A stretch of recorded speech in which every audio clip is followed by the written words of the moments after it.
Assalamualaikum sahabat Dian. Di video ini aku akan bercerita tentang surat pembuka 1000 pintu rezeki.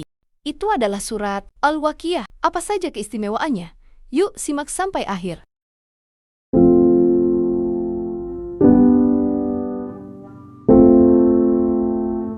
Pernah nggak sih kamu merasa rezeki itu seperti dekat, tapi susah sekali digenggam? Bekerja sudah, berusaha juga, tapi kadang hati tetap merasa sempit. Mungkin karena selama ini kita terlalu fokus pada hasil, sampai lupa menenangkan hati.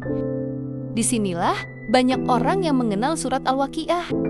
Surat ini sering disebut sebagai surat pembuka rezeki. Bukan karena ia seperti mantra, tapi karena isinya meluruskan cara kita memandang hidup. Rasulullah menganjurkan untuk membaca surat Al-Waqiah secara rutin. Bahkan dalam riwayat para sahabat, surat ini dikenal sebagai bacaan yang menjauhkan dari kefakiran. Bukan berarti setelah membacanya kita langsung kaya, tapi ada sesuatu yang berubah di dalam diri. Surat Al-Waqiah dimulai dengan satu pengingat yang sangat tegas, bahwa akan datang suatu peristiwa besar, sebuah hari yang tidak bisa dihindari oleh siapapun. Hari itu disebut Al-Waqiah, hari ketika semua yang tersembunyi akan terlihat, dan semua yang dibanggakan akan diuji.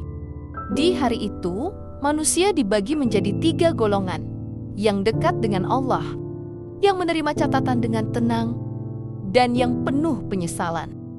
Surat ini tidak membahas harta secara langsung di awal. Ia justru mengajak kita melihat akhir kehidupan terlebih dahulu, seolah berkata, tenang, lihat dulu kemana semua ini akan berakhir. Baru setelah itu, Allah mengajak kita melihat hal-hal kecil yang sering kita anggap biasa. Makanan yang kita makan, air yang kita minum, api yang kita nyalakan.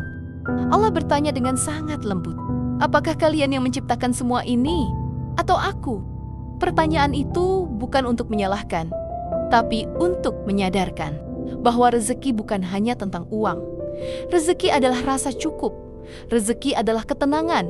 Rezeki adalah kemampuan menikmati apa yang ada di tangan. Orang yang membaca surat Al-Waqiah dengan rutin, perlahan belajar satu hal, bahwa rezeki tidak perlu dikejar dengan gelisah, karena yang ditakuti justru adalah hati yang tidak pernah tenang. Surat ini juga mengajarkan bahwa dunia ini sementara, semua yang kita kumpulkan suatu hari akan ditinggalkan. Maka yang paling berharga bukan seberapa banyak kita memiliki, tapi seberapa ringan hati kita melepaskan.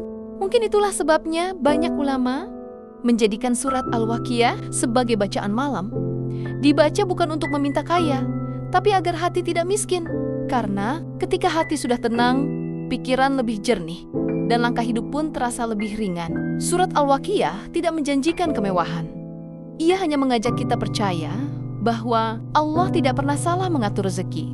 Dan kadang, rezeki terbaik bukan yang datang cepat, tapi yang datang bersamaan dengan ketenangan. Maka jika suatu malam kamu merasa lelah memikirkan hidup, cobalah membaca surat Al-Waqiah. Bukan untuk menuntut, tapi untuk berserah. Karena hati yang berserah adalah pintu rezeki yang paling luas.